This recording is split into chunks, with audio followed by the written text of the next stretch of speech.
What's up, collectors? Welcome back to Films by Color, and to another episode of the Physical Media Rundown here on the channel every Monday night, 9 p.m. Eastern Standard Time. Whoo, right down to the wire tonight. I did not get the stream up until just a couple hours ago, so thank you guys who are already here.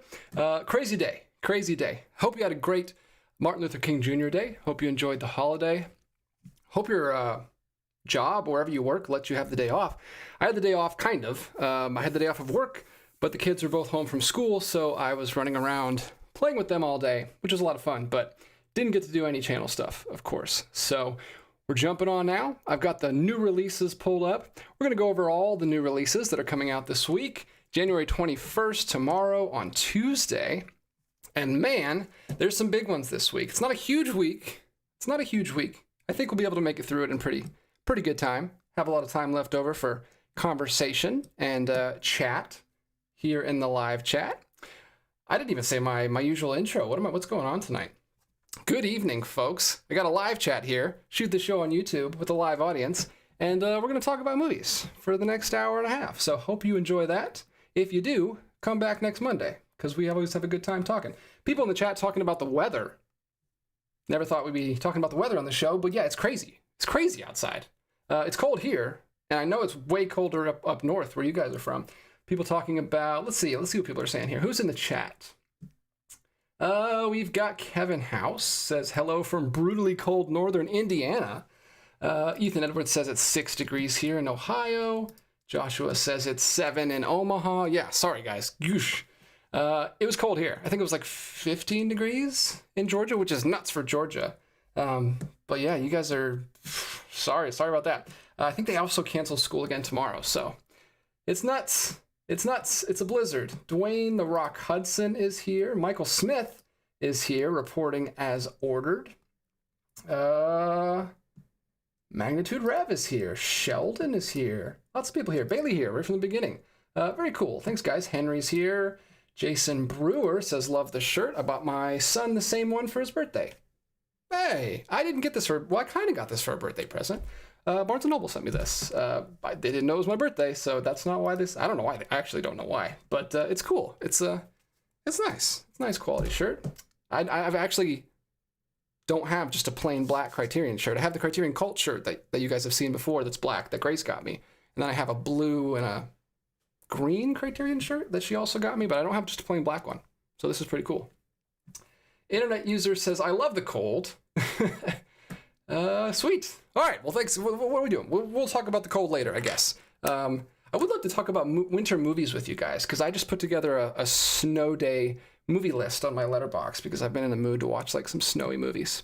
And I just watched the craziest snowy movie ever. Did you guys watch 2022's Hundreds of Beavers? Because I watched that this weekend, and it's amazing. I loved it. And I wish I had known about the Vinegar Syndrome release before it went, or at least the slipcover's out of print. I would have loved to grab that because it's so cool. But anyway, let's talk about some new releases before we get too far off the rails. Here we are, Blu-ray.com, new releases. Yes, Hundreds of Beavers is great. All right, we've got the big ones. Everyone knows about these. There's a couple different versions. That's the big thing I want to talk about this evening is these Lionsgate exclusive Steelbooks. They are taking the world by storm. Everyone loves these. There's been a couple reviews already. People who get review copies have already talked about these and done reviews of them. Highly recommend you check out those channels. But yeah, we'll talk about them as we go. We've also got standard releases, though, that are showing up first here. But these are already out of print. Look at this. Pre-order pending. Check back for updates. This was almost what I titled the video, because what is the deal with all of these releases going out of print before they even come out? Like, come on, people, order more. We especially these. Like, you knew these were going to sell out. These Tarantino movies people are going crazy about.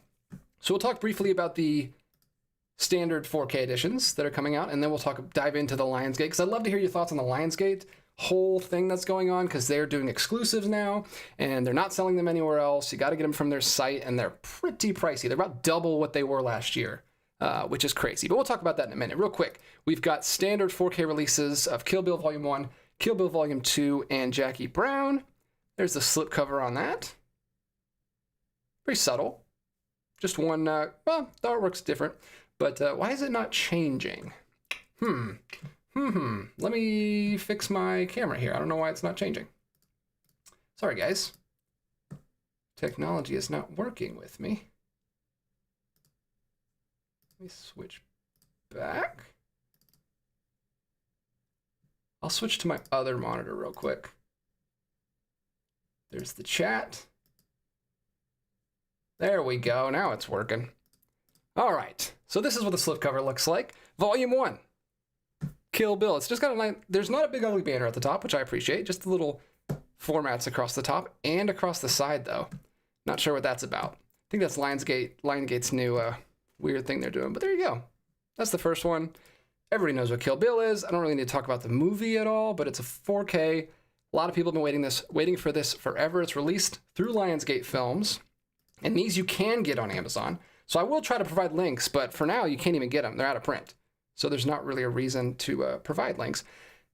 This is Volume 2, and they look very different. It doesn't even seem like they're a part of the same set, which is kind of weird. But there you go. That's the slipcover on that one. That one doesn't have it across the top. It only has it on the side. So they're all over the place. I don't know what's going on with those. But you know what the movies are. They're classics. Everyone loves those. And then we've got Jackie Brown on 4K also. Completely different artwork on this one, too. They don't look like they're part of a set, I guess. I guess they don't have to. This is a very different movie. This one does have all the stuff across the top. And the slipcover looks the same. Same artwork there. So those are the standard releases you can get. Well, you can't get them right now. They're totally out of print. But you can currently buy the Steelbook still. We'll go ahead and jump into these. We'll get back to the Substance and the Cell in just a second here, because I do want to talk about those as well. But Kill Bill Volume 1, Volume 2, and Jackie Brown also have these Steelbooks from Lionsgate Limited. And I went ahead and pulled up Lionsgate's Limited's website because they've been cranking these out lately.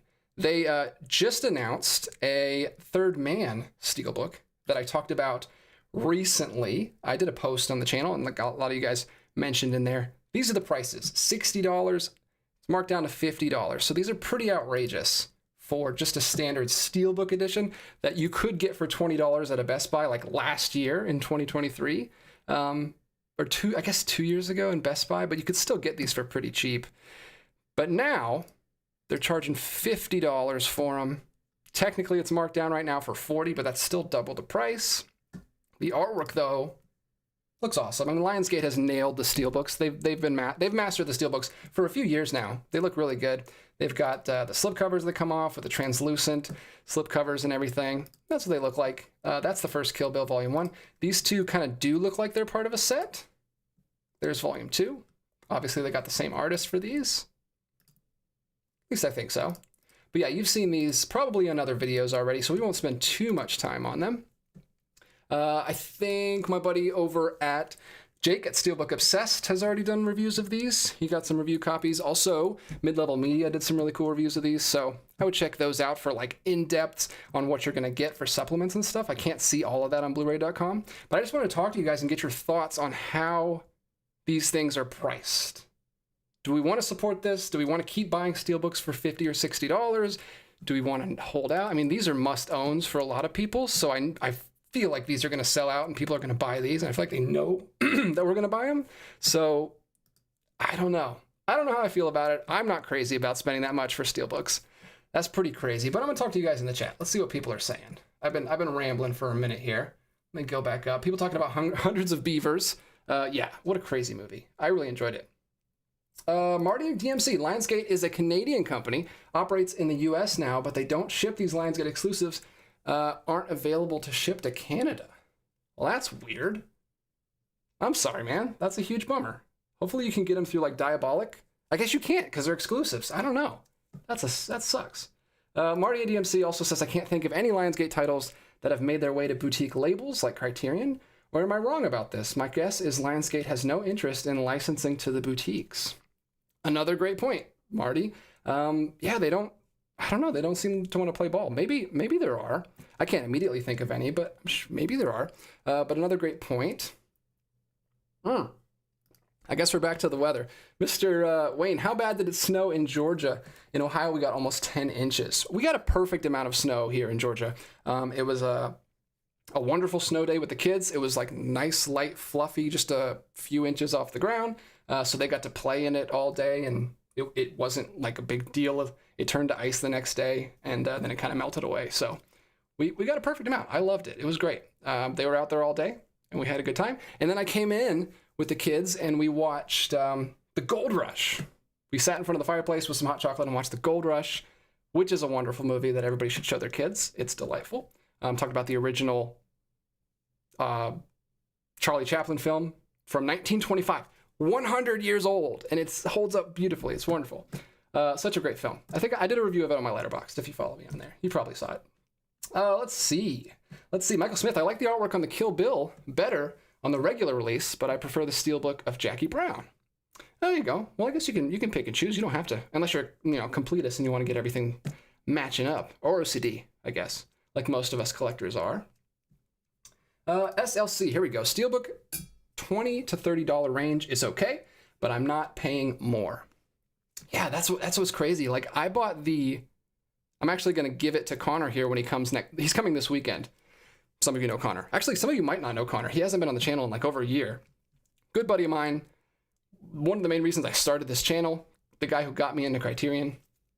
I bought The Man Who Fell to Earth Lionsgate Steelbook last year in 2024. And I bought it for him because he didn't have any available in his area. And I was like, yeah, I'll buy it for you. It was $20. $20. I grabbed one, and he's gonna, come pick it up this week. But like, that was last year. I didn't remember that. I thought it was a couple years ago. But I was looking through my app, my database, and I was like, I bought that in 2024. 1 year. That's crazy inflation. That it's like more than doubled in price in a year. Ridiculous. Dwayne The Rock Hudson, I'm not paying more than $30 for a release unless I absolutely love the movie. I don't care about the packaging. A lot of people don't. A lot of people don't care about the packaging. There are film lovers that just want to have the film for, posterity. And then there are collectors that also like film, that do care about the packaging. Both are valid, but I totally understand if you're on the other end and you just want the movie and you have to pay $50 for that's ridiculous. At least they're getting standard editions as well if you don't care about the packaging, but I don't know how much those are going to be either. Marty says, I'll keep saying it. We're back to late 1980s, early 1990s Laserdisc pricing of physical media. We became too conditioned to $5 bins of cheap movies that now paying more than $30 seems like too much.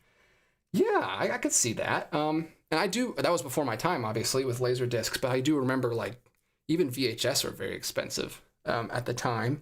And, we definitely, I think DVD broke us because we all expect it to be very cheap. I'm, of course, leaning much more into the boutiques these days, so I'm used to higher prices.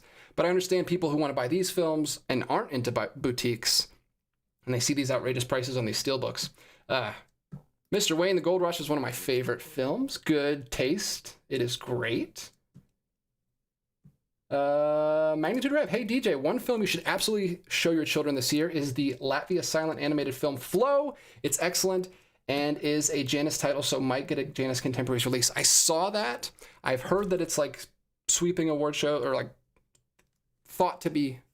it's expected to be sweeping award shows. I saw the email from Criterion that it's going to be a Janus title. I'm hoping that it comes to Janus Contemporaries because we don't get enough animation from Criterion at all. But at least if we can get it from Janus Contemporaries, I'll be very excited about that. I'm doing my most anticipated releases of 2025. I've never done that before, but I'm gonna do like a top 10 release, top 10 anticipated titles video.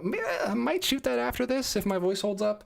I might wait till tomorrow, but that might be on my list. Even though it's not confirmed yet, I think it's pretty likely.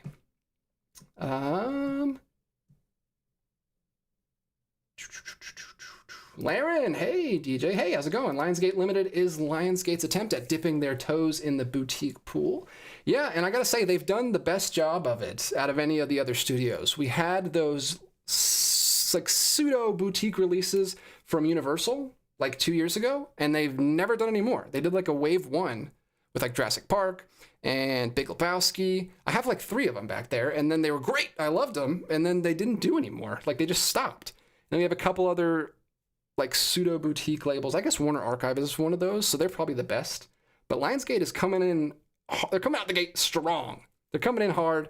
We'll see how they last. We'll see if people continue to pay those prices. I don't know. I don't know where the market's going to go, but they're doing a good job of it. They've got some good titles, and then they've put the work in to put out some really nice releases.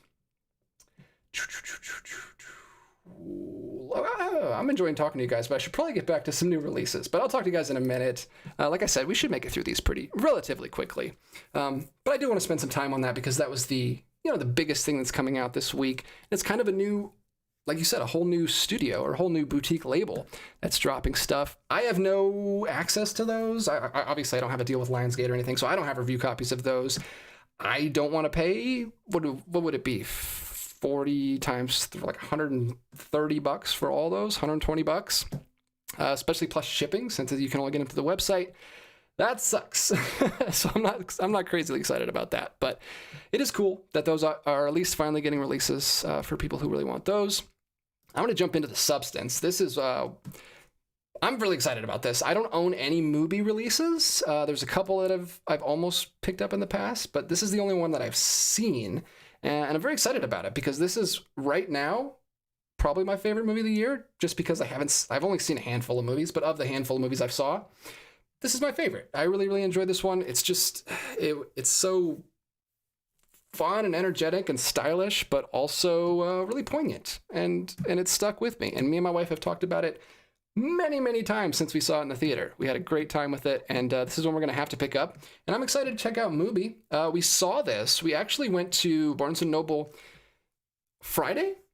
Or was it? Yeah, it was Friday. Me, Grace, and John went to Barnes & Noble. We looked for Arrow stuff, a different Barnes & Noble, like over by John's side of the town, like in the city. We went to the Sandy Springs store, and we looked for Arrow video releases, and we actually found this, the Substance. They had it there, even though it wasn't supposed to come out till this week. They already had them on the shelves, but it was just the Blu-ray. It wasn't the 4K, so we didn't pick it up.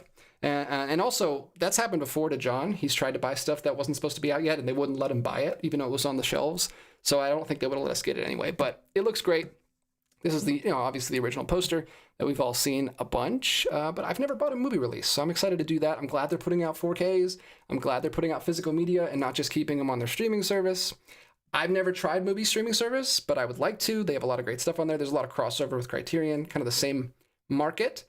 But yeah, this is exciting. I'm glad this is coming straight to physical, and it's getting a 4K because, a lot of awards contenders, like newer movies these days, are not getting 4K releases. So this is great. All around great. Scanevo case looks like a Criterion release. They've got like a big bold spine there with the big black spine right there. Looks good. I'm excited to grab that one. That's probably the one this week that I'm most certainly going to be picking up. And it's a good price. That's the other thing. Like, Mubi is great. They say it's $40 like Criterion, but you can get it on Amazon right now for $25. Link will be in the description if you want to grab one and give a little bit of support to the channel. But there you go, Substance coming out this week. You got a 4K, and then we've also got a Blu-ray edition, exactly the same, looks-wise, but even cheaper, $16.96 on Amazon right now. Crazy. And I don't know if Mubi has their own shop where you can support them directly, but if not, I don't feel as bad about promoting Amazon. Man, I'm losing my voice already. This is bad. It's not good. Oh, no. All right. Next up, The Cell. This is a controversial one. And I almost picked this up when we went on Friday to the store. I almost picked this one up because it is a Tarsem Sin movie. And he is, I don't want to say one of my favorite directors because I've only seen one of his films, but The Fall is absolutely one of my favorite movies. And we're getting a 4K this year. And I'm so excited. It's coming from... I don't know where it's coming from. We'll talk about it in that future video that I'm going to shoot, but it is an Umbrella release slated in Australia. We don't exactly know where it's coming from in America. Mubi's getting the rights. I think it's on Mubi, the streaming service right now, but I don't know if they have the rights for physical. I don't know what's going on, but I'm so excited to find that because that's a gorgeous movie, and I can't imagine what it looks like in 4K. The Cell, though, is a movie that he did prior to that. This is 2000. The Fall's 2006. This is a crazy movie, and John was telling me about it in the store, and we watched the trailer, and I got really excited about it, and I was this close to picking it up, and I held off, and I'm glad I did, because now I hear there's all this controversy. There's like scenes repeating and or out of order or something like that on the 4K. I just heard about this like today before I hopped on, or maybe it was yesterday, but it's crazy. Like there's a lot of disc errors going on this last couple years. Hopefully Arrow does a disc replacement for that. I think I'm going to hold off and not pick it up yet, even though I really do like that director's style. But that's it. That's The Cell, starring Jennifer Lopez, Vince Vaughn, and Vincent D'Onofrio. It's a crazy cast. It's like a crime thriller where they go inside the mind of a person to try to put the pieces of the crime together. It sounds really cool. It looks like Tarsem Sin's style, like it's got all of his visual flourishes and beautiful cinematography. So I'm kind of excited to check it out. It's not as much as my thing as The Fall is, but it seems pretty interesting. It's of course already out of print, or not out of print, but it's out of stock. So you got to wait for it to come back into print. It's your standard Arrow video release with the art cards and the poster. 4K, I'm sure they have a Blu-ray version as well, but let me know if you guys have seen The Cell and if it's worth picking up. And let me know if you have it and you've seen those disc errors, because that is troubling, but also it's weird. It's really interesting how that keeps happening. Next up, we've got Venom 3, Venom 3, The Last Dance, Steelbook Collector's Edition, 4K Blu-ray Digital Combo Pack. All 3 formats. I've heard nothing but bad things about this. Anybody like this movie? I've heard it's a stinker. I didn't even see the second one, and I didn't like the first one, so this is not immediately on my list at all. I love that none of the releases for this have any artwork from the movie at all. Like, this has nothing to do with the movie. It's just a picture of Venom. It has nothing to do with the movie. It's not even the movie Venom, which is kind of telling, I guess. They're not really selling it on the movie. They're just like, hey, look, Venom looks cool. Buy our Steelbook. The regular standard 4K at least has the movie Venom in it, but it doesn't have anything else from the movie. It just has like a flaming or like a burning Las Vegas in the background. It doesn't have the villain of the movie or Tom Hardy. He probably doesn't want himself on these covers anymore, but that's all you get. You just get Venom's head. Best of the trilogy, according to Eric Davis from Fandango. They're pulling from Fandango these days? Wow. There you go. If you want that movie, 4K Blu-ray digital. I haven't seen it, so I technically can't, have an opinion on it. I'm just saying I haven't heard anything great about it. $30 for that 4K. And then there's probably a Blu-ray as well. Yes, here we go. Here we go. Now we're getting Tom Hardy. There's the Blu-ray. There's the artwork on that. Eric Davis making an appearance on that one as well. Good job. Mission accomplished with your Fandango review. Boom. There we go. Venom 3. Getting a Blu-ray. So different options. Multiple choice there if you want to pick one of those up. I'm going to miss that one. But we've also got Smile 2 coming out. 4K Blu-ray Digital Combo Pack. There's the slipcover on that one. I've heard good things about this, actually. I didn't see the first one, but I've heard people who didn't like the first one like this one a lot better, actually. It's supposed to be a lot of fun. It's about a pop star who follows suit with the first movie.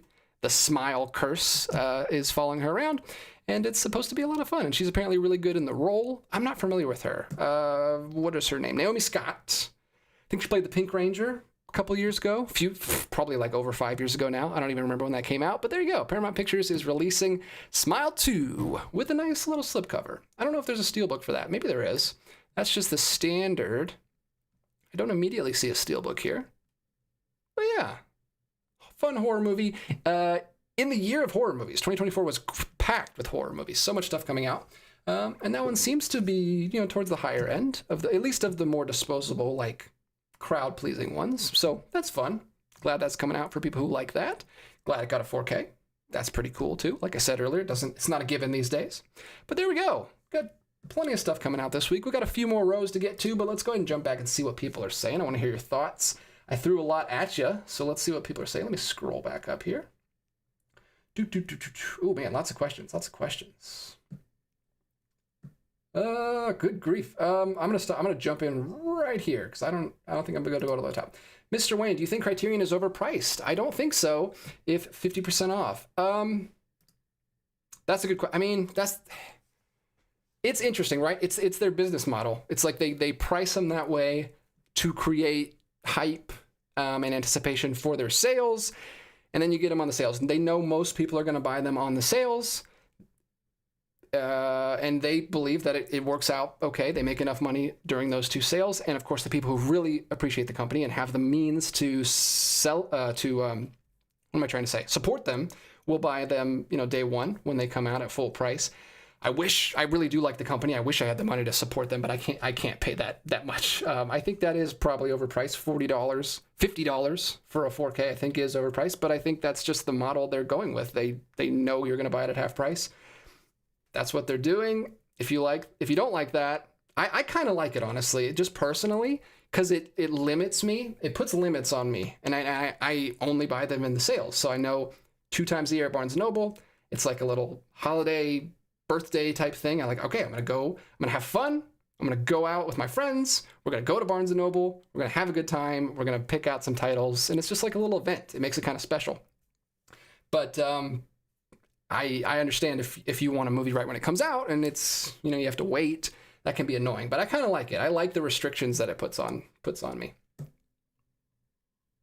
And there's some other labels that are also going by that model these days. It seems to have worked for Criterion. We'll see if it can work for some other ones too. Nacho, I already got the Substance 4K pre-order. It's amazing. Sweet. Let me know how the release is and what the supplements are, because I'm excited to pick that one up. Bailey Walsh, Criterion's post about Flow does say coming to the Criterion channel and Janus Contemporary, so technically it was announced. Okay, that's what I thought. I was second guessing myself earlier because I didn't want to announce something that wasn't announced, but I thought I remember the email saying Janus Contemporary is in it. Very cool. I can't wait. I've heard nothing but good things about it. It's got a very unique animation style, which I love. I can't wait to check that one out. Oh, by the way, thanks for the response. There was a good response on the top 10 video. I've never done one of those before. I don't feel like I've ever had a year where I've actually bought enough things to do a top 10, but I did one this year. Don't take a drink every time I say incredible, because your liver will thank you. I don't know what happened. Like, that's not even one of my go-to descriptors that I usually use, but for whatever reason, that night when I recorded it, I kept saying the word incredible over and over. And I loved you guys ribbing me in the comments. That was a lot of fun. It was one of those things where I'm like editing it and I'm like, God, this is so annoying. I was driving myself nuts editing that video because I kept saying it over and over, but it's too late. I'm not going to go back and reshoot it. I got to post it. I knew the comments were going to come, but I just had to throw it up. But thanks guys for bearing with me through that video and still listening to the end, even though it was really annoying. Magnitude loves the Substance. Rewatched it last night, actually. Oh, nice. How does it rewatch? Because I'm interested to see how it rewatches, because after that initial shock factor of watching it for the first time, I'm sure it's great the second time too. I'm sure you pick up on more things. I really, really enjoyed it. That was one of my favorite first time watches of anything in a long time. It was great. Mr. Wayne. Oh, that's too hard of a question, man. What's the most overpriced box set in your opinion? I would have to do a little research. And what do you mean by most? Just of all time, or just in recent, or now, something that's live now? I don't know. I have no idea. That's a good question. I'm sure I could do a top 10 list or something like that. Obviously, what's going to win those is the premium box sets, the luxury box sets from Asia, companies like Blue Fans or WEET Collection or Nova Media. If you hear those names around, these are super luxury premium editions that are made very, very limited, 250 to 500, and they're only available from the sites overseas. In Asia, I think most of them are in Korea. WEET is in Korea. I think they're from different places, but they're just these super nice one. They got full slip versions, which is basically a really nice slip box that they come in. It's usually a steelbook in a slip box with a booklet, and then they'll release 1, 2, or 3. They'll usually release 3 different full slips that you can get.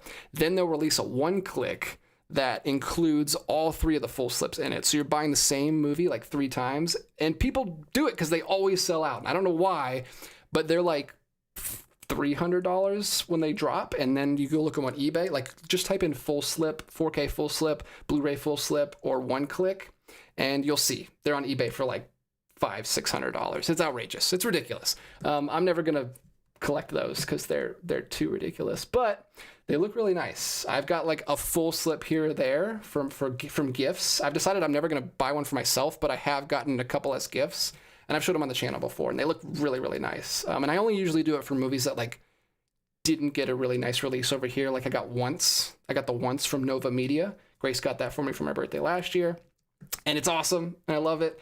But yeah, I'm not going to buy those for myself because those are super overpriced. Speaking of my birthday, it's coming up this Wednesday, and Grace got me some gifts this weekend. I did a little post about this earlier, but she got me the Wizard of Oz 4K. I'm so excited. Finally got this. This was one that I wanted for forever, like since it came out months ago.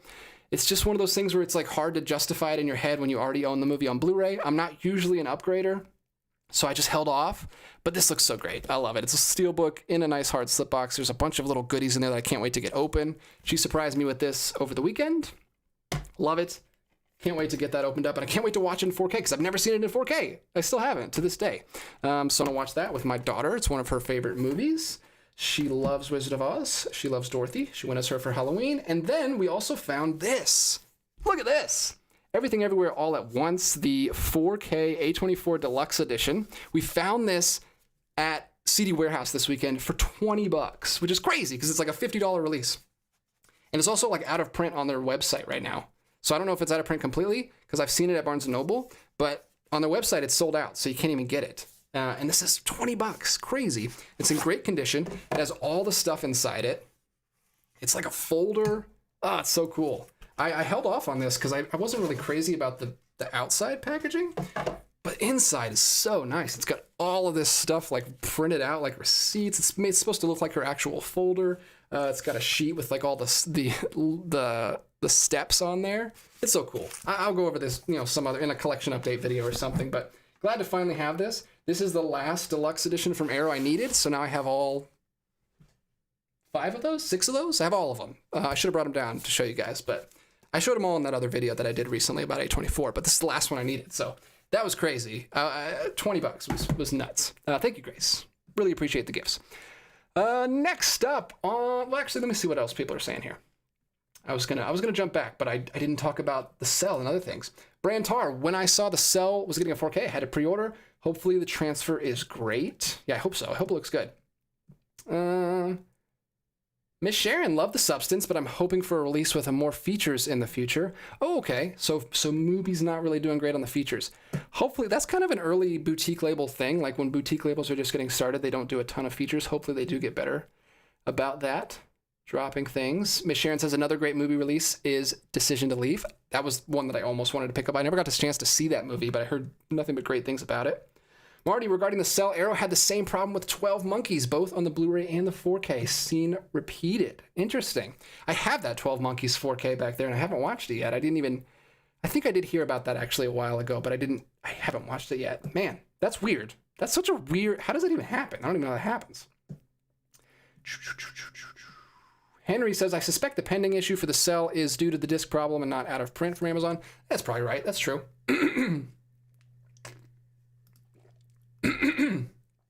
A frog in my throat. Michael Smith says The Cell is visually stunning. Story is kind of a pedestrian whodunit, but it's mostly about the visuals. I saw the repeated section in a review, and it is no big deal to me. Okay, interesting. Maybe it's not that big of a deal. I just don't know. I just haven't seen it yet. But interesting. Yeah, it did look a little bit procedural to me, but his visuals are so unique. It looks like it looks like he watched The Color of Pomegranates and was like, I'm gonna make a crime thriller that looks like The Color of Pomegranates. It looked crazy. It looked awesome. Oh, the chat just jumped. Let me play catch up here. Dance Den, the Venom: The Last Dance has about as much plot as a regular Moonbeam Entertainment film, which is to say nil. You watched it, Dan. You watched it. Interesting.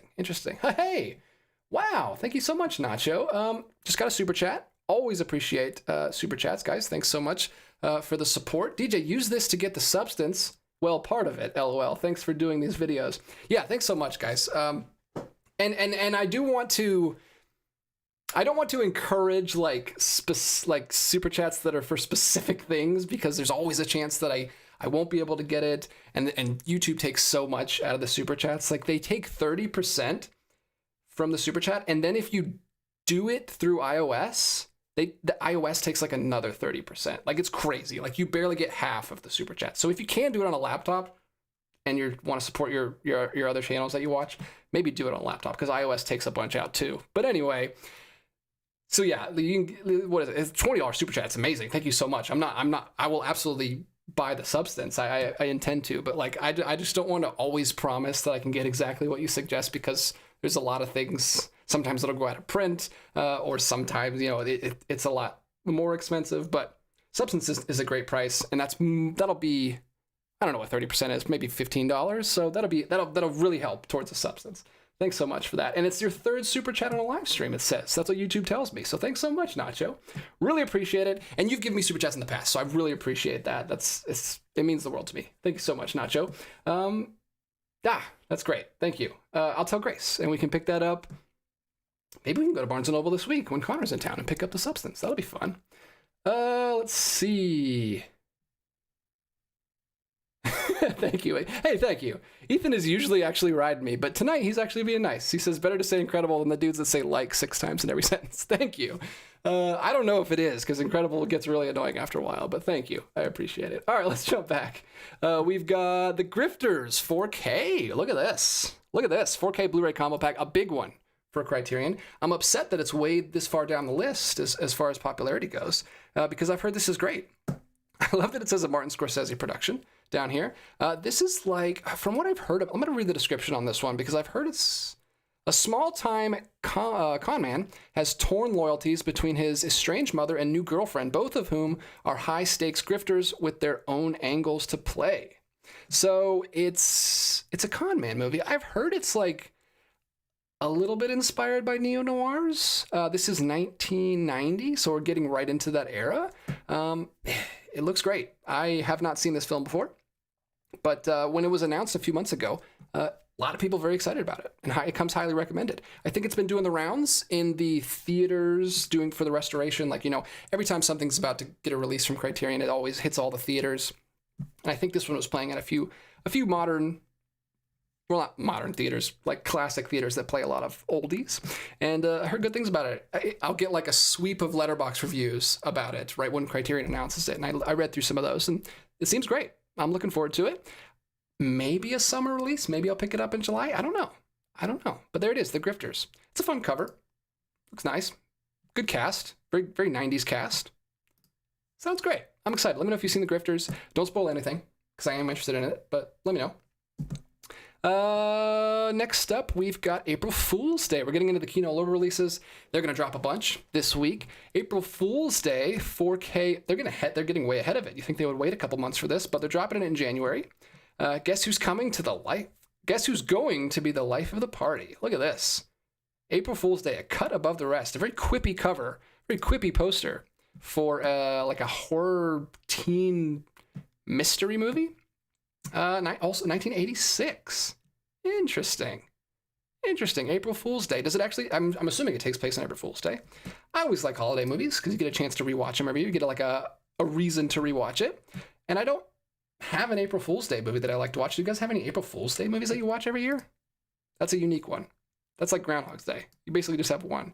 The trap is set. The game is on. This is from Kino Lorber as well, and it's got a nice slipcover here. Reindeer Games. Oh, wait, is that? Hold on a second. Hit the X, Blu-ray.com. This is Charlize Theron. Interesting. Reindeer Games, a 2000 thriller, crime thriller starring Ben Affleck. Man, this looks very 90s. This looks, well, I guess if it came out in 2000, it was made in the 90s. So there you go, Reindeer Games. Is it a Christmas movie? Look at this, it's got Santa Claus costumes back here. So it's like a casino movie. Interesting, a heist movie, crime thriller movie, Ben Affleck. Have not heard like glowing things about that, but I'm sure that's a cult classic among some people. Reindeer Games, coming to 4K. Looks like Kino is all in on the 4Ks. They have been cranking them out. Here's another one, a third one this week, Murder by Decree. So they're doing one from each decade. We had a 91, we had an 80s one, and now we have 1979. This looks very Agatha Christie, this cover. Is this an Agatha Christie movie? Because it looks like it. Christopher Plummer, Donald Sutherland, what a cast. Another murder mystery. This one says it's a horror movie, so it looks like it's leaning more. It looks like a mystery crime movie, but it says, according to Blu-ray.com, it's leaning more into the horror genre. I'm going to read the description because I'm interested. Sherlock Holmes. It's a Sherlock Holmes movie. Is drawn into the case of Jack the Ripper, who is killing prostitutes in London's East End, assisted by Dr. Watson and using information provided by a renowned psychic. What? Robert Lee's Holmes finds that the murders may have its roots in royal indiscretion and that a cover-up is being managed by politicians at the highest level, all of whom, this is one sentence, by the way, happen to be Masons. Masons are always in trouble. What is it with Masons? Why are they always tangled up in stuff? Look at that. We need a National Treasure 3, by the way. Tell your friends. Make a petition. This looks awesome. This looks like a lot of fun. I love the poster a lot. I have not heard about this. Why have I not heard about this? I'm a big Sherlock Holmes fan, but there's a lot of Sherlock Holmes movies I need to catch up on. And this is pretty late for Sherlock Holmes. I know there's a ton of earlier stuff, but 79. This looks fun. This is probably terrible. I don't know. I always get really excited about these, and then you guys in the chat let me know that it's not great. Hopefully that's good. Hopefully that's actually really good. All right, let's talk about the chat a little bit. Let's catch up. Let me know about the Sherlock Holmes movie, because I'm very excited about that. Or, I don't know. I don't know if I should be.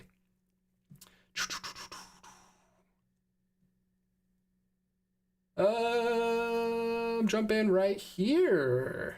Magnitude Rev, speaking of Wizard of Oz, huge fan of Wicked. I have not seen that yet. My wife got a chance to go see it. I think I was home doing like channel stuff or something, or doing something with the kids. She got to go out with a friend and see it, and she loved it. So I'm excited to see it. I did see the not the Broadway version, but I saw at the Fox Theater here in Atlanta. I saw the musical, and I liked it. I wasn't crazy about it. But I'm usually more of a movie musical person than a theater musical person. So I'm hoping to really like the actual movie version. I haven't seen it yet. And I'm kind of bummed that I'm probably going to miss it in the theater, because I'm sure it'd be a lot better in the theater. But we'll watch it at home, downstairs in our little mini theater, and hopefully it's great. I'm excited. I'm excited to see it. Grace really wants to rewatch it. Hopefully we can catch up on movies. I have not seen enough movies from this year. I've been watching a lot of older stuff. I do want to do a Letterboxd stream with you guys and go through our stats together. So hopefully I can do that some later this week, because we just got those emails like a week ago. So hopefully that's not too late. I can do that with you guys, because mostly older stuff I watched this year. I did not watch a lot of new stuff.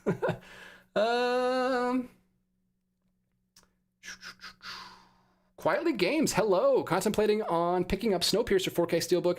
That price is borderline. I'm the same way. I'm the exact same way. At least it's not is it exclusive? I don't think it's an exclusive. I think you can get that one on Amazon. I do want that though. We just talked about it last week. I really, really like the movie. Got fond memories of seeing that for the first time. And it's a beautiful Lionsgate Steelbook. I think it's like 35, so it is borderline. It's like, if it was 30, it would be a purchase, instant purchase. But like, I don't know. There's just something about like the last straw, and it's like, man, come on, $30 is fine. Why do you have to charge 35? I don't know. I think I will probably pick it up though. It's great. Robert Rogers, I love the Grifters, and who knew the threat of weaponizing oranges wrapped in a towel would be so chilling. Ooh, interesting.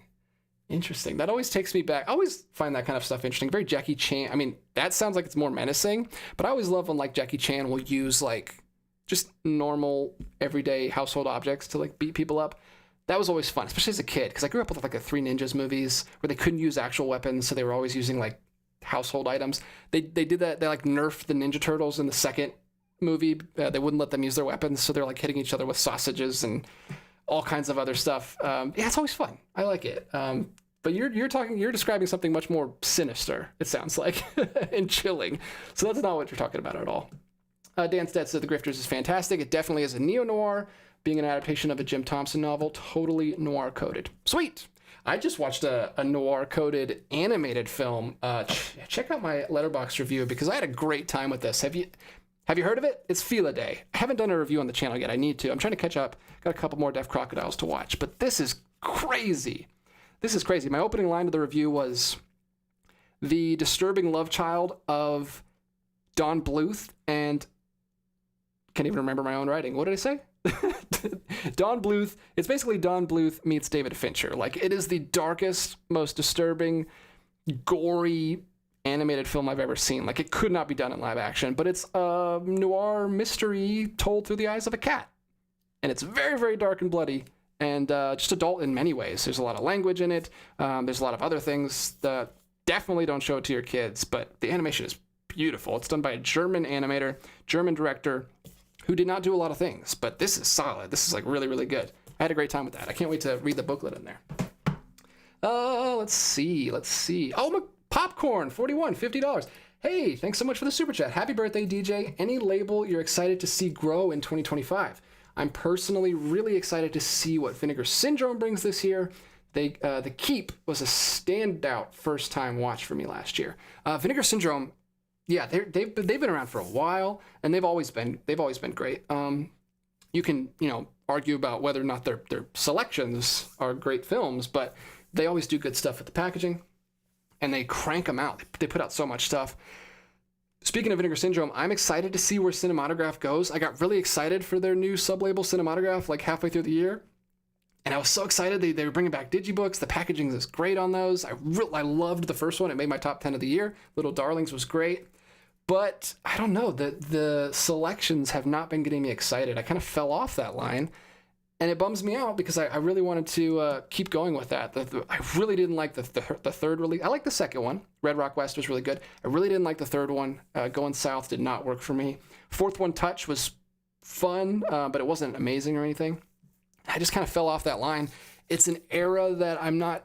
It's mostly like 70s, 80s, and early 90s movies, and they're not really my cup of tea. So I kind of fell off the line, which hurts my feelings because I was very excited about it last year. But I would love to see them continue to put out great releases, or put out some great releases. I haven't heard great things about the ones they've been putting out. I think Last Embrace is supposed to be really good, which they did put out. They also put out the one movie from McCabe and Mrs. Miller director that I can't think of right now, but that's supposed to be really good. Thieves Like Us. They put out Thieves Like Us, which I'm excited. It's not supposed to be one of his best movies, but I still want to get most of his movies, so I do want to get those too. But another label that I'm just really excited to continue to see grow is Deaf Crocodile. They're my favorite label right now. I mean, Criterion will always be my favorite probably, but Deaf Crocodile's been doing great stuff. We've already got some announcements for stuff they're working on. The Snow Queen is coming out from Deaf Crocodile, hopefully this year. That's one that I'm really excited about this year. It's a Russian animated fairy tale movie. So yeah, those are my biggest two. Also Radiance, they made my list a couple times for my top 10. I love what Radiance is doing, and supposedly Radiance is switching. I've heard this in the comments. Radiance is moving up to 4K this year, so they're going to be putting out some 4K releases.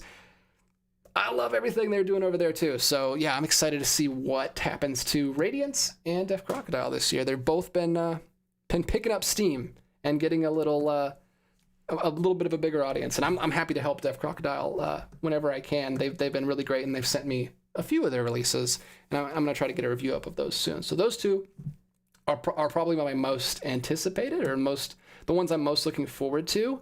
I don't know if there's any other labels I'm super excited about. There's that one that just started that is doing a Reanimator, and I can never remember the name of it. Reanimator 4K. Let me see. Ignite Films. That's what it's called. So they're just starting. I don't know exactly what they're going to be, if they're going to be doing mostly horror stuff, but they have a really cool model where they're doing different tiers. Like they have a standard release, which is great. Then they have an upgraded like limited edition box release. And then they have like the mega release that's like just crazy, has all kinds of bells and whistles. I love that model, and I hope they keep doing that. I hope other labels look at that and start doing that as well, because that's a really cool way to do things.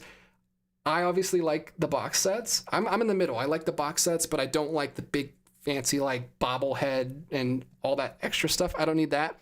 I don't need a VHS tape. But I know there's some people like me that don't even need the box set. They just want the standard edition. So I'm glad they're putting out the standard edition, that kind of Radiance Deaf Crocodile model where you put both out.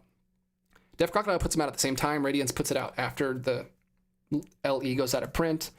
Both are fine. Both are valid. But yeah, I'll pay attention to Ignite Films. They did a release of Invaders from Mars, which I've never seen, but I've been interested in. So that's another one to keep on your radar. Thanks so much, Popcorn. I wanted to talk about that for a while. Thanks so much for the $50 super chat. That was great. Really appreciate it.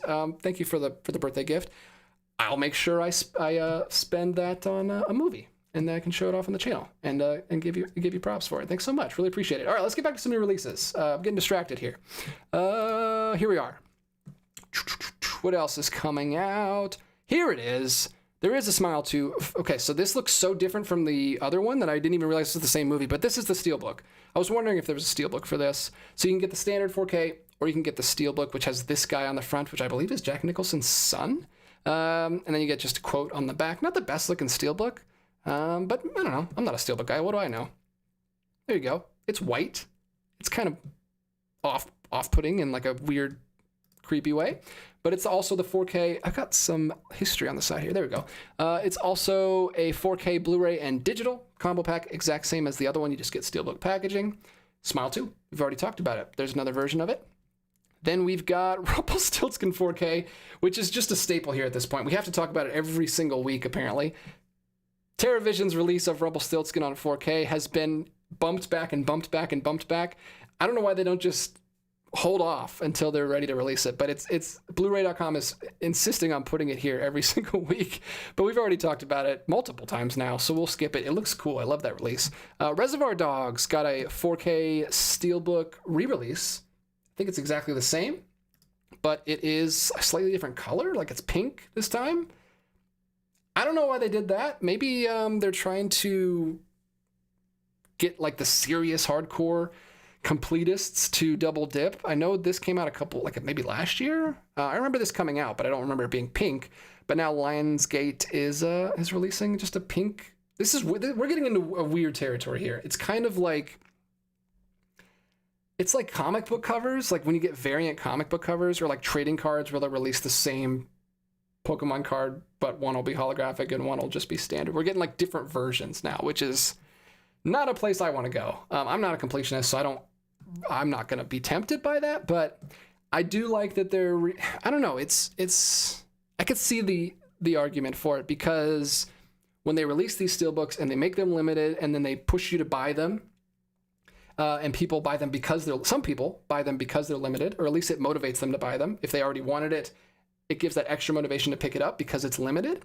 And then later on, the studios will re-release it, and it's the same Steelbook. And the only difference is like a little like first printing that you can't even see.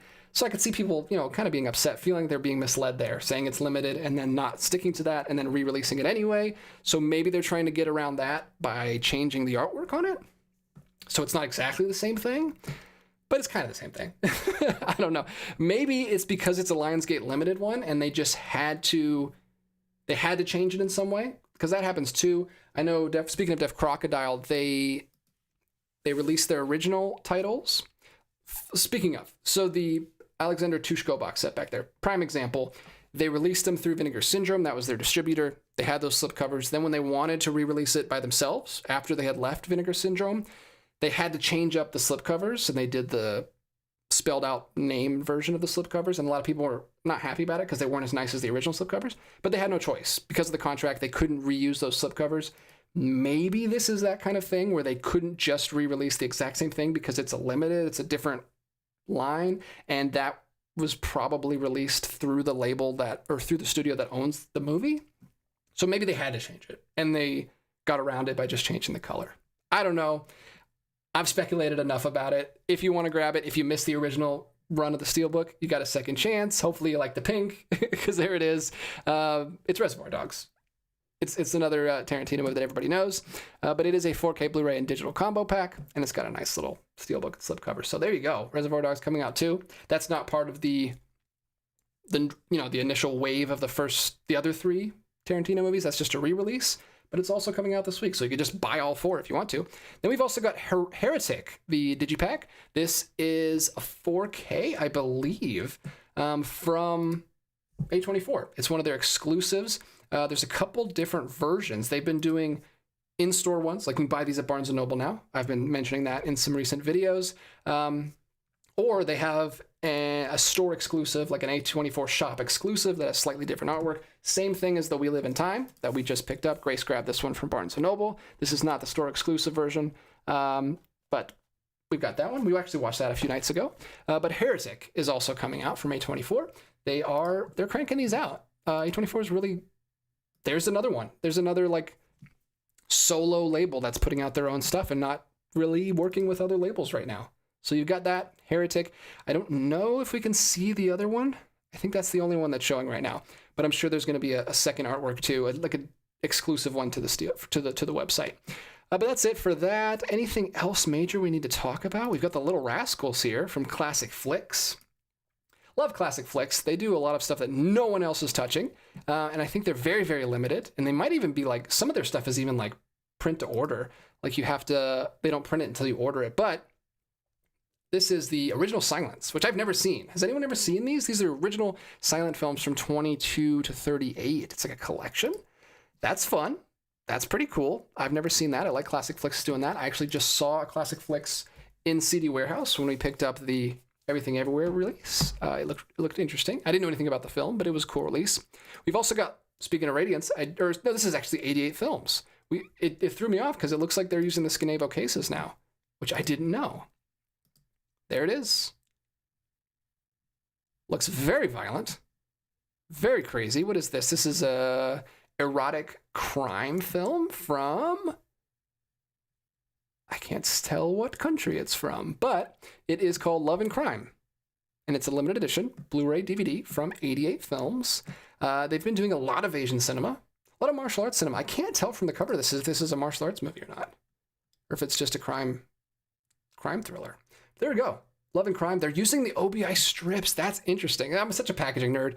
Some people have no interest in this at all, but they're doing the OBI strips on the side. That's what made me think it was Radiance, because Radiance started out with those. I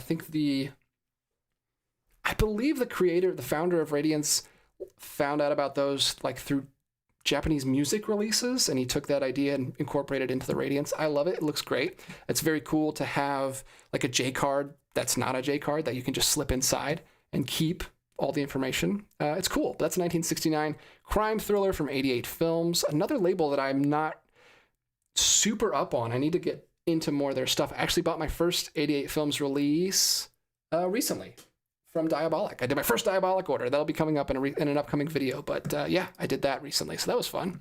From VCI, we've got Impact from 1949. Getting a Blu-ray release. Look how creepy that looks. What is up with that guy's face? Is that a mask? It's a noir film from 1949, it looks like. Impact, coming from VCI. I don't think that's a label. It's kind of like just a little, I guess it's technically a label, but it's not a boutique label. But yeah, here we go. I think that's everything. There's a couple more Kino Lorber releases that I'll briefly mention here. We've got Invasion of the B-Girls, just getting a Blu-ray release. No 4K, but it does have a slipcover. Invasion of the B-Girls, wow. What? I have no idea what that is, but they look like I guess it's the shortest thing. I can just read it. A powerful cosmic force is turning Earth women into queen bees who kill men by wearing them out sexually. Wow. That is quite the premise. It reminds me of Barbarella. What a crazy scene in Barbarella if you haven't seen it. Wow, wearing them out sexually. What a way to go. I mean, that's kind of the way I would like to go, honestly. Wow, that's fun. Invasion of the B-Girls from Kino Lorber. Tell your friends.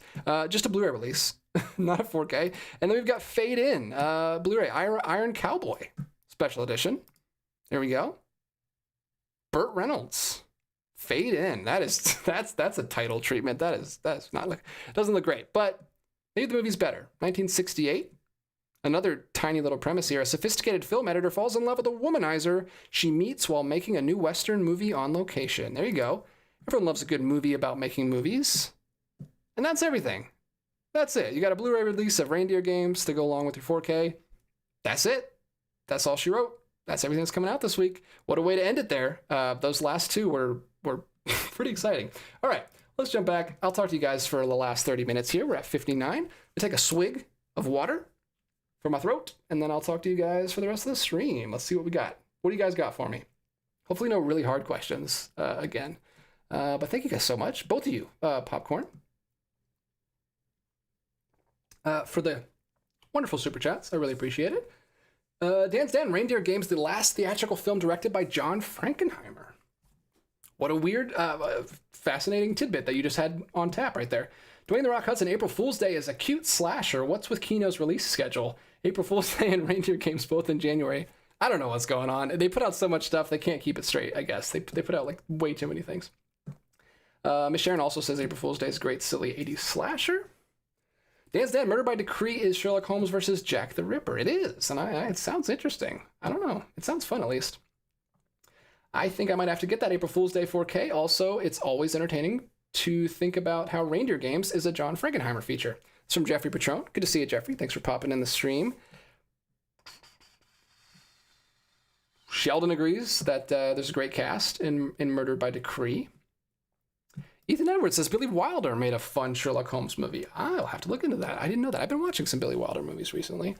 Cool. Thanks. I didn't know that. Robert Rogers, the Murder by Decree cover looks like a Richard Amsel design. Love his stuff. I'm not familiar with that artist either. I'm going to have to follow him on Instagram. Bailey Walsh, Wicked was one of my favorite movies. I watched it in 2024. Highly anticipating part 2. Hope people who don't know about what happens aren't spoiled. It's going to be hard because I don't know when the next one comes out. I'm sure there's going to be like a million people online talking about the ending because after the first one comes out, they're going to go talk about the ending. But yeah, I'm excited. I don't know how I feel about being split into 2 parts. I'm not crazy about that. Kevin House, Murder by Decree is excellent. I also recommend that Billy Wilder Holmes movie Ethan referenced. Okay, so I've heard of that. The Private Life of Sherlock Holmes. Indicator has released that, and I've almost bought it in the past in one of their sales. I didn't realize it was Billy Wilder, though. That's awesome. Internet user duo double feature of Flo and Felidae. That would be very different, I think. I haven't seen Flo yet, but Felidae is pretty unique. But Deaf Crocodile kind of has a thing for cat movies. This is their 3rd cat movie they've released already. I viewed one earlier, one crazy one that they put out towards the end of last year. But a lot of cat movies and mostly animated. Let's see.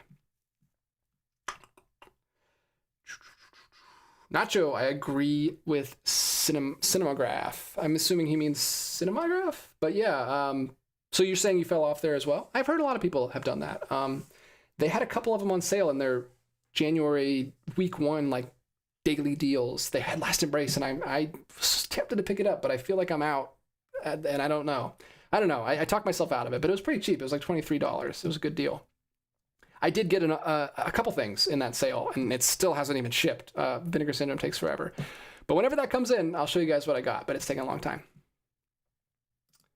Patrick Williams, Snowpiercer 4K Steelbook is an Amazon exclusive. My copy ships out this week. It was sold out for a minute, but back in stock. Yeah, I heard about that. I heard people were mad that they got their pre-orders canceled or pushed back to March or whatever. But interesting. Maybe I should...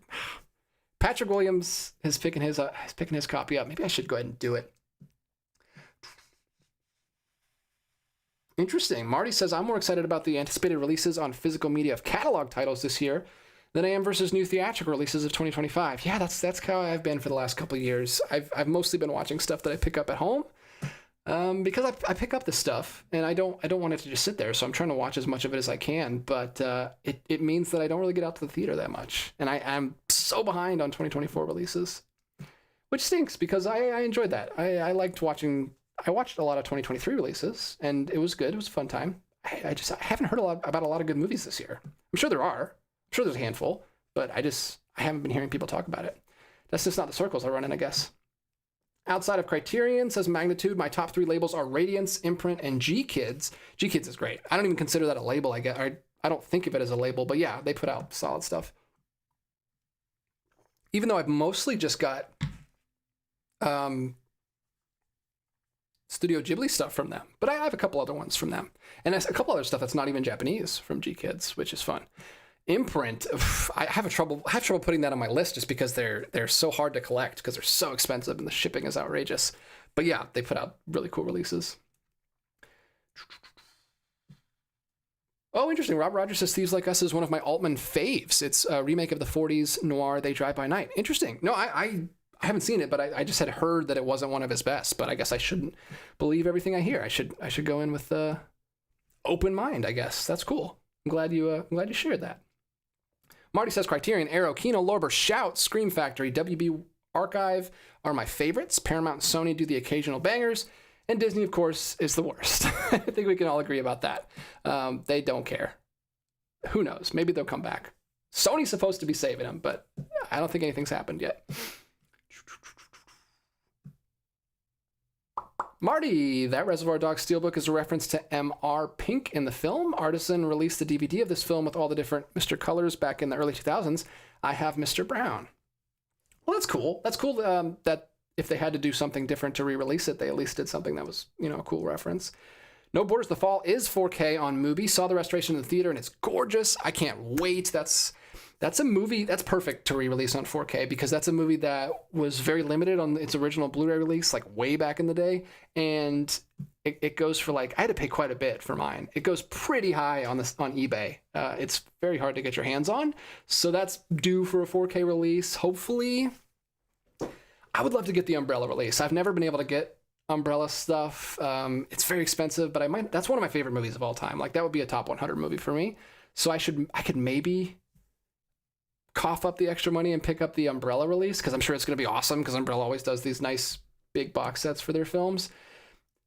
If Mubi has the streaming rights, does that mean they have the physical media rights? I don't know. If it does, then we'll probably just get a standard Skenavel case similar to the Substance that they just did or Decision to Leave.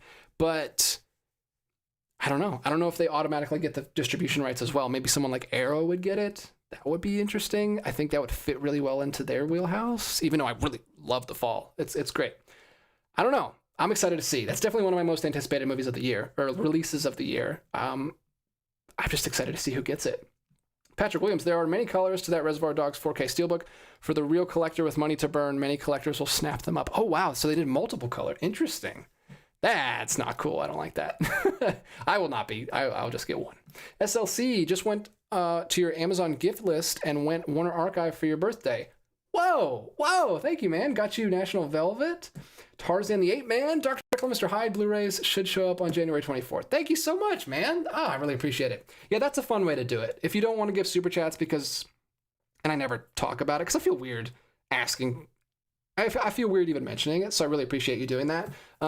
That's a more fun way to donate to the channel than, I mean, super chats are great, obviously, but if you don't want, YouTube to take half your super chat, then my Amazon wish list is always in the description. You can go on there and like pick actually what you want me to have. I just throw a lot of stuff in there that I'm very interested in, and I can't necessarily pick it all up. So thank you so much, SLC. That's great. I've wanted that Tarzan the Ape Man forever. It came out like last year sometime. We were doing this show and I was very excited about it. It's just been one of those Warner Archive releases that I just couldn't get around to picking up. There's just too much stuff. So thank you so much.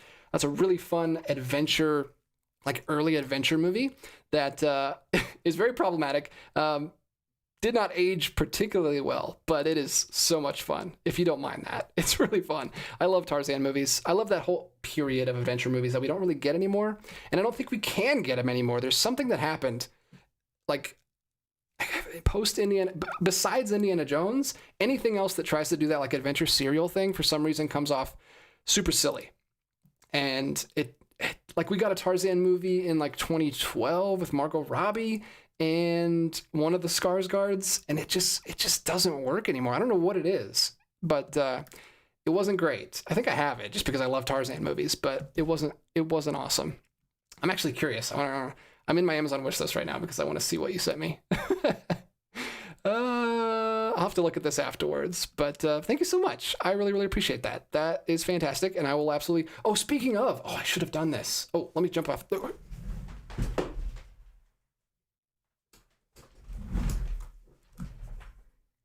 Thank you so much for reminding me because I wanted to show this off. This actually, over the holiday break, I got this, and I didn't get to do a video about it or mention it on one of the streams.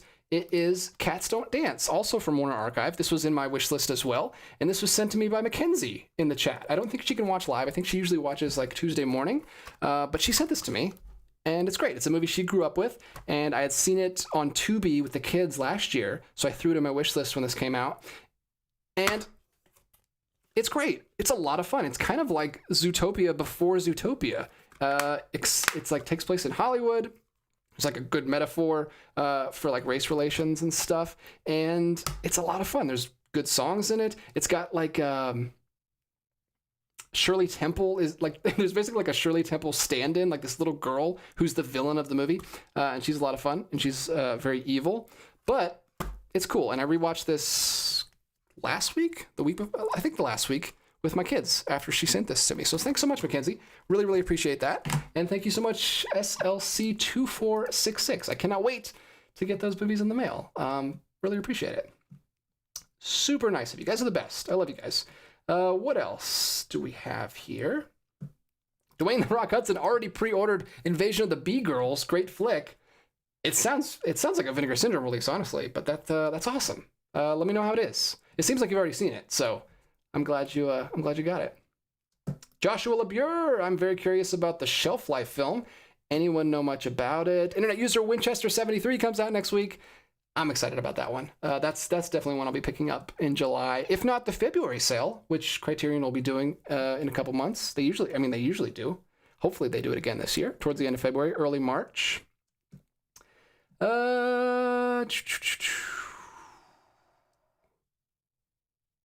Magnitude Rev, movie-related events happening this week include Oscar nominations, morning, and the start of Sundance Film Festival 2025. I didn't know the Oscars were announcing. That's pretty cool. We'll see. Like I said, I'm way behind, so I probably won't know any of the releases that are nominated, but that's cool that I think it got pushed back because of the fires. I think that's what they said. Collector Movie Man, hey, Films by Color. I'm planning on picking up Friends 4K next week. Ooh, tell me how it is. I've heard controversial things about that one. I've heard that there's some AI shenanigans going on, but maybe you can't even tell. I don't know. It depends. Do you have to pause it to tell? Or does it look great? I've never seen it. I haven't seen the 4K. I haven't even seen the 4Ks on Max. I don't have streaming services, so I haven't seen the upgrades there either. But I hope you enjoy the set. You probably had to save up for it because it's very expensive, but hope you enjoy it. No Borders went nuts on Umbrella, LE The Raid, Eyes Without a Face, and Pulse, plus Standard The Last Wave. I didn't realize they did an Eyes Without a Face release. That's really cool. I of course have the Criterion, but yeah, there's been some tempting to do double dips. Like I almost wanted to get The Uninvited. They did an awesome box set for The Uninvited from well, excuse me, I'm confusing Umbrella and Imprint. Imprint did The Uninvited. You're saying Eyes Without a Face is from Umbrella.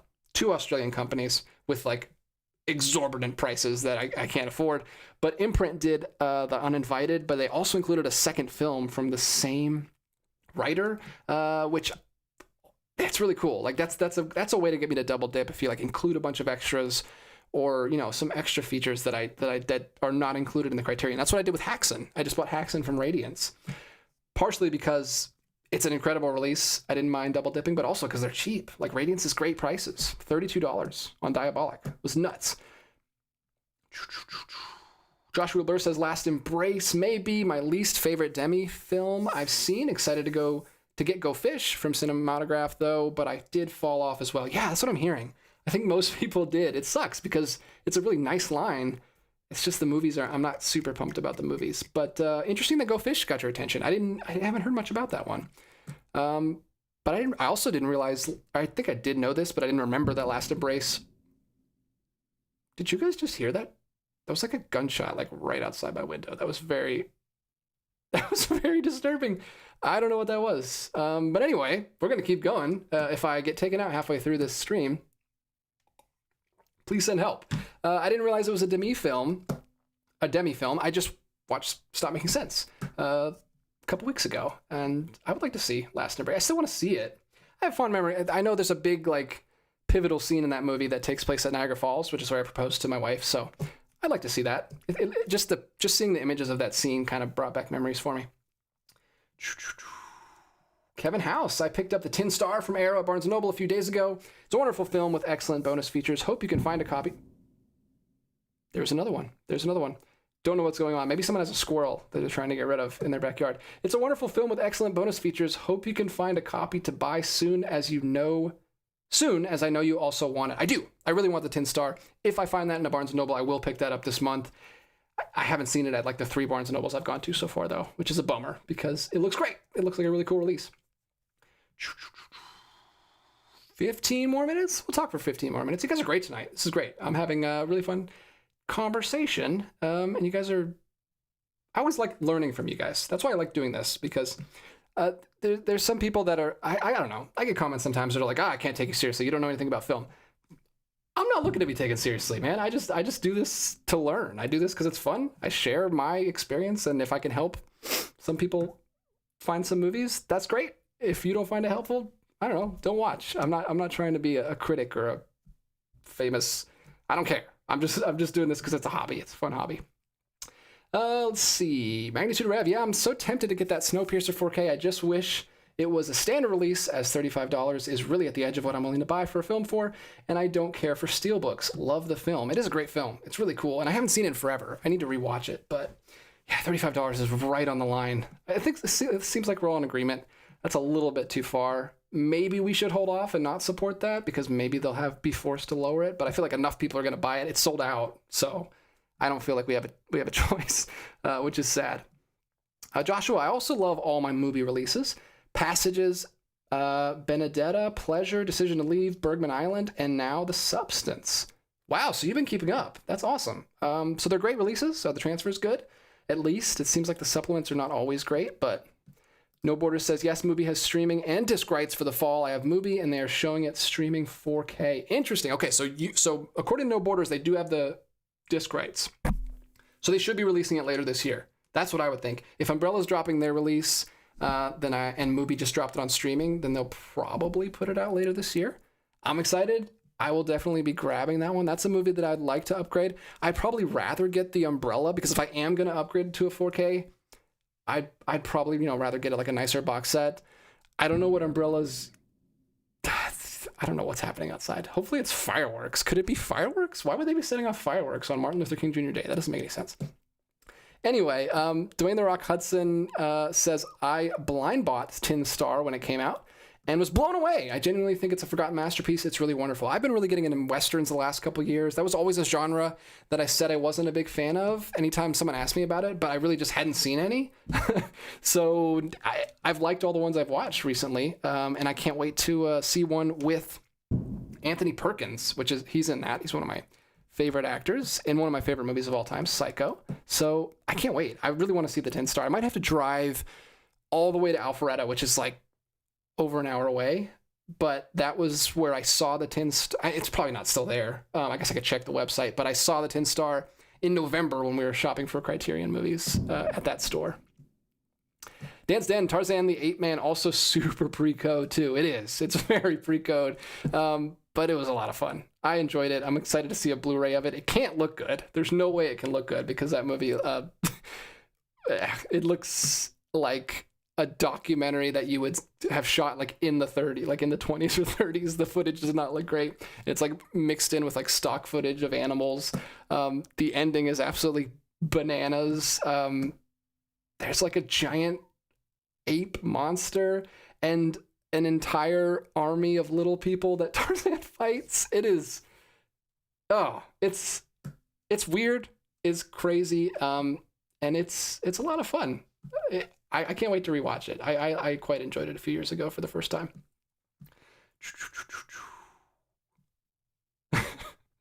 Ethan Edwards, which Groundhog Day themed movie will you watch on Groundhog Day? There are so many to choose from. I'd like to do that. I'd like to do a list on Letterboxd as like the best movie to watch for each holiday. It's just a lot of work. I got to do a little bit more research. Like I have my Christmas pick. I have my New Year's pick with Phantom Carriage. Valentine's Day. I mean, you can't beat Picnic at Hanging Rock. It's awesome. But yeah, there's a couple holidays I'd really have to do some research and watch the movies to do. But yeah, Ray Flood, y'all talk about the Arrow sale yet? Think I'm going to go buy Conan the Barbarian and Carlito's Way. Wanted a simple plan, but it's sold out everywhere. Yes, we did. We did a video. Me and John did a video for Arrow, for the Arrow sale. We didn't find anything at that store, but like I said, we just went out again on Friday and we did find something. I'll go ahead and spoil. I got a copy of Simple Plan. They didn't have the 4K at the first store we went to, but they did at the second store, so I grabbed it.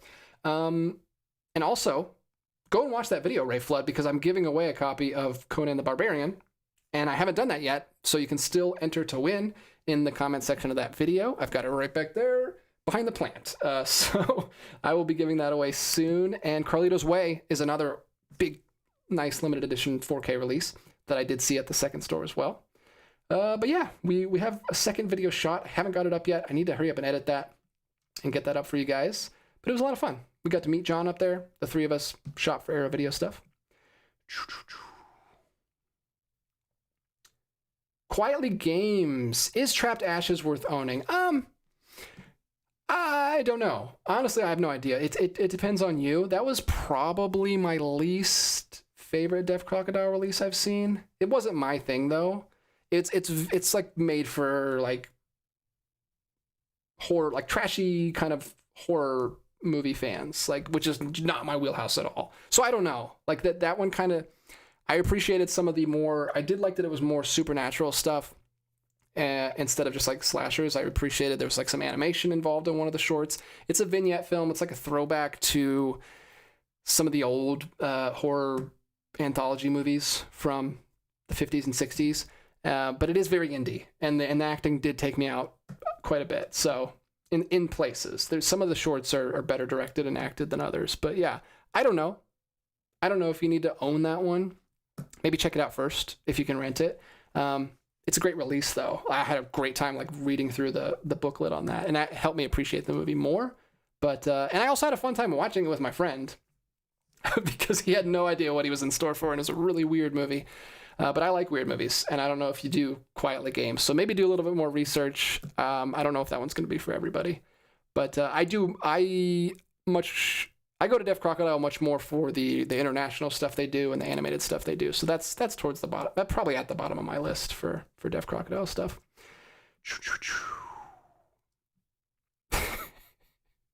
Kevin House, DJ that sound you heard is Connor.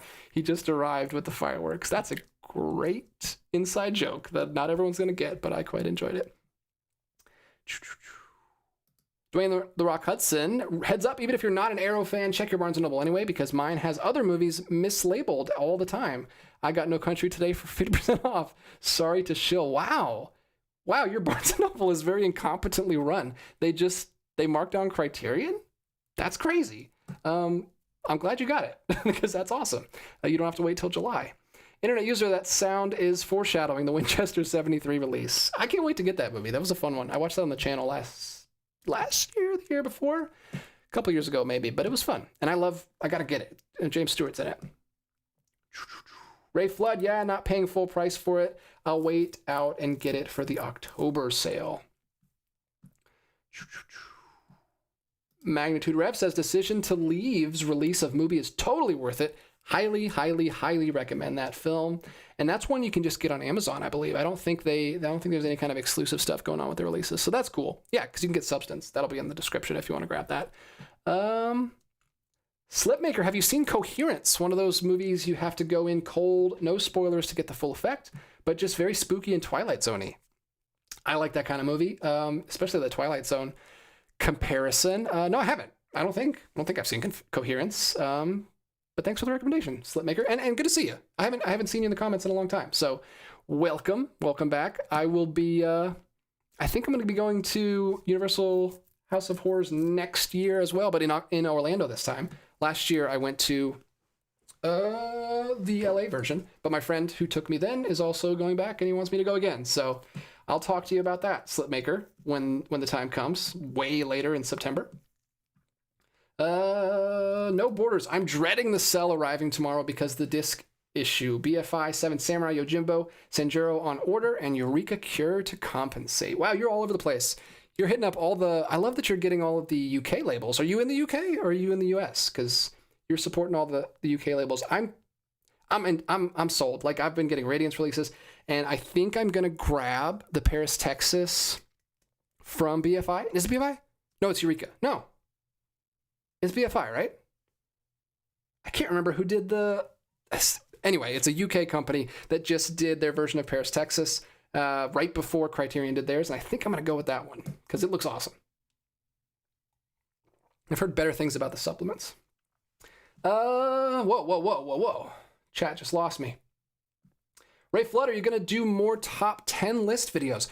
I don't think so. I think I'm just going to do the top 10 releases, and then I'm going to do the top 10 most anticipated of 2025. Is that what you mean? Do you mean like end of the year videos, or do you just mean top 10 videos in general? Maybe. I want to. Those are kind of a pain to edit because they're so long, because I'm talking about 10 different movies, and especially if I have a guest on. I think I am going to finally do the top 10 winner videos. We were doing, me and John, guest on the channel quite a bit, we were doing our top 10 like season movies. So we did our top 10 summer movies because John has a book about summer movies. That was what started it all. Then we followed it up with our top 10 fall movies. And we were going to do winter, but we never got around to it. We got busy. That was last year. Now we might do it this year. I think I'm just going to have to go ahead and commit to doing it with John and just not editing it. Just putting up the whole conversation, because those just take hours and hours to edit because we talk for so long, because we're talking about 20 movies. So it's like a podcast, basically. It's like an hour and a half. And it just takes so many hours to edit. So I think I'm just going to leave it. I think the people that watch those longer videos don't care anyway if it's like 15 minutes longer, because you're already watching an hour and a half video. So I think it would be more worth it to just shoot it and not worry about editing it than to not shoot it because I'm worried about how many hours it's going to take to edit. So I think I'm just going to do that. Hopefully it's not too big of a deal if we say or like, you know, talk over each other a little bit, and it's not edited to my liking, but at least the video will be up and we can talk about some movies. There's a lot of YouTubers that just post and don't worry about editing, and I'm so jealous of them. I wish I didn't have like the OCD that I have, and I don't like releasing unpolished stuff, but it would be so much nicer if I could just record and throw it up and be done with it, because I could get so many more videos out. Let's see. Magnitude Rev. Oh, for Groundhog Day style film. I love the comedy Palm Springs 2020. It's streaming on Mubi. It's so funny. I have seen that one, and it's great. And it pushes it a little bit, because I've seen that, you know, that we've all seen that framework like a million times, the Groundhog Day thing, especially in TV. Like every TV show had to do an episode of that. But Palm Springs was actually interesting. And I don't know if I should give away. I guess I could. It's an interesting twist on it. I'll just say he's able to bring someone. That's the whole thing, is like he's all by the main character is always by themselves, and they're stuck in the loop. But the hook of this one is he's able to bring someone else into it, and that opens up a lot of possibilities, and it's really great. I remember liking it a lot in 2020. I haven't seen it since then though. Kevin House says Tarzan and His Mate is probably the best film in that series. Interesting. I haven't seen that one. I love the Tarzan movies because they don't have actors, because nobody was in shape back then. Like you watch. It wasn't until like Arnold came on the scene and like all of a sudden all actors have to be super ripped and shredded and huge. Before that, like action stars, I mean, look at Star Trek. Like you were just like a schlubby dad bod and you were the action star. And so in order to get someone that looked like Tarzan, they couldn't get actors. They had to get like Olympic athletes and football stars and stuff. So all the Tarzan movies, not all of them, but most of them are just acted by like football players and Olympic athletes. Like I think one of them is a discus thrower or something. It's so weird, and they're not great actors. They just kind of stare into the camera, but it's just fun. It's a whole vibe. Michael Martinez, sorry bro, but the more popular your channel grows, the more of those people you're going to encounter. Yeah, I know it, and I'm at peace with that. I don't even remember what kind of people you're talking about. I think I'm way behind in the chat, but yeah, I mean, I understand.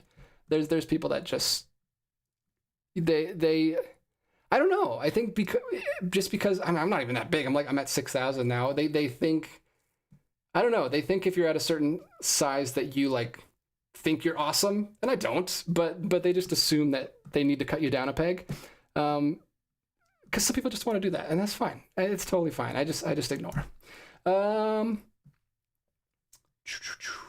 Interesting answer. Off topic. What?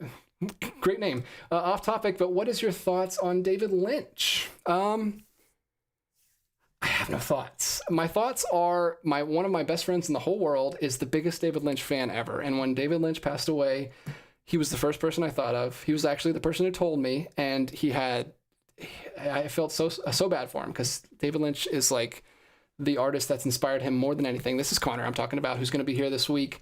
And he had a real tough time with David Lynch passing. I know a lot of people did. He's one of the artists that I just haven't got around to, but I'm really hoping that I love.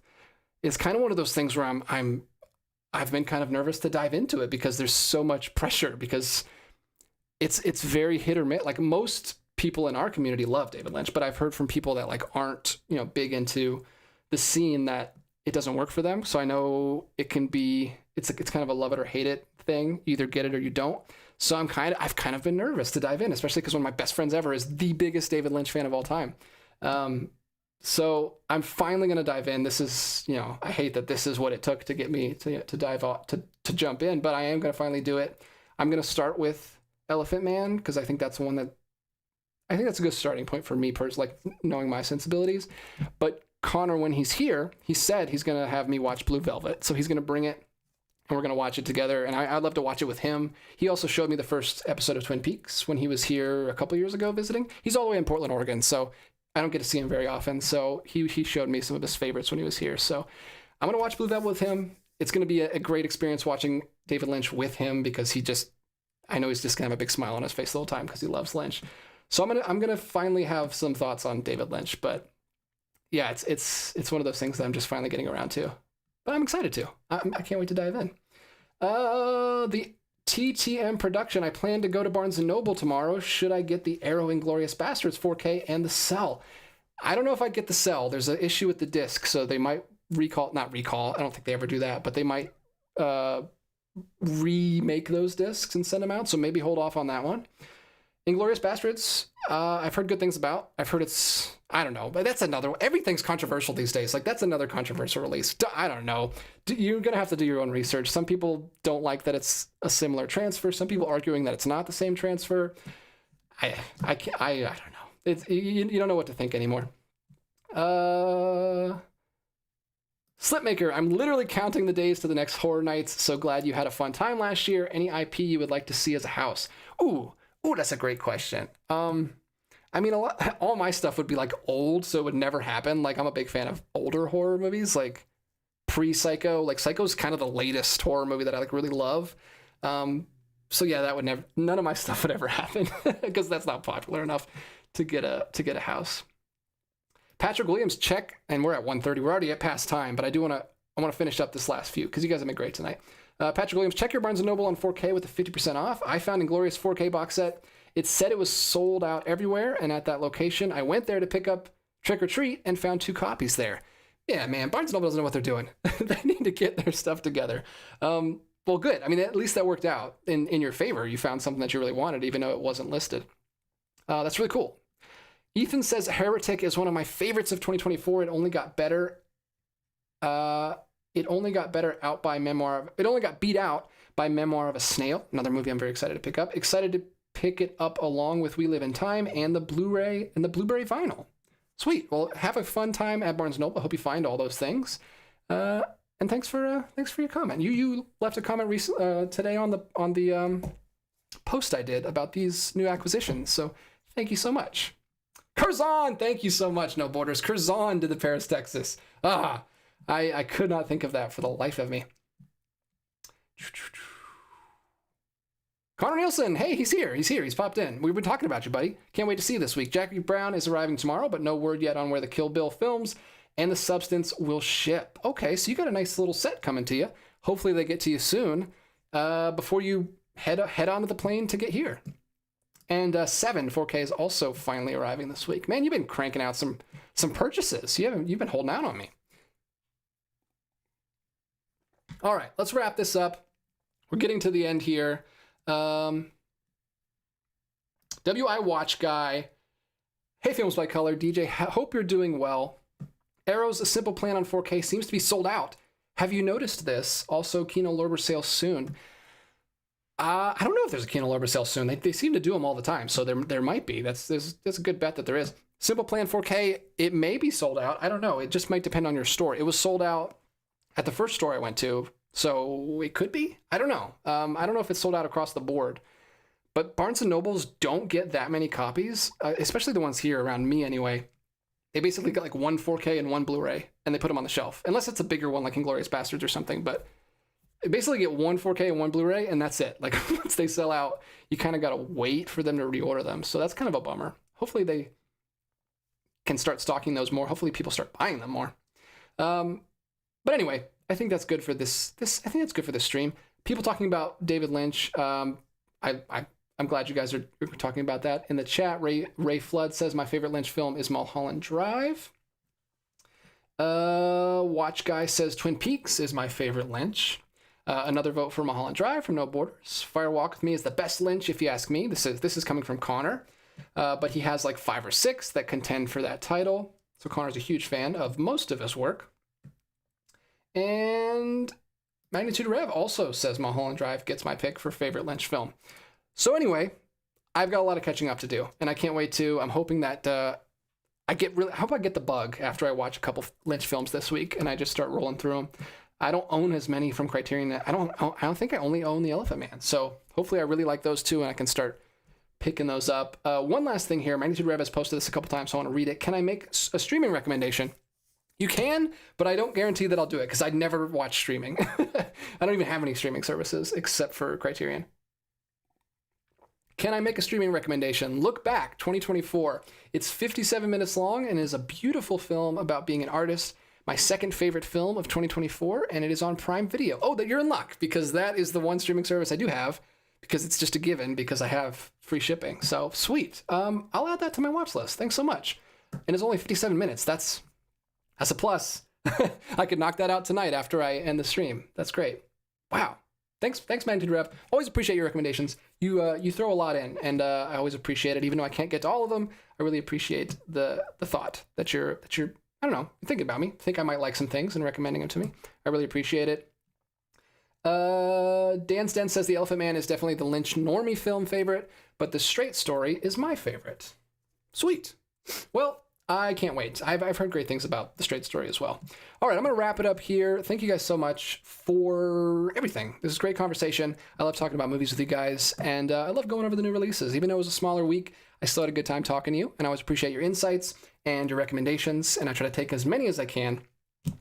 Like I said, I'll be back again with hopefully another stream later this week. I want to talk about Letterboxd stats with you guys. I want to talk about last year, one little kind of final review of 2024. I think that'll be a good way to do it. I've got a couple videos in the pipeline already shot. I went out to some secondhand stores and did some hunting. This was way back. I think I shot this in December, but I still haven't got it up yet. So I'm going to try to get that edited and up for you guys. I'm going to do my top 10 most anticipated movies from 2025. I'm going to try to shoot that for you guys either tonight or tomorrow.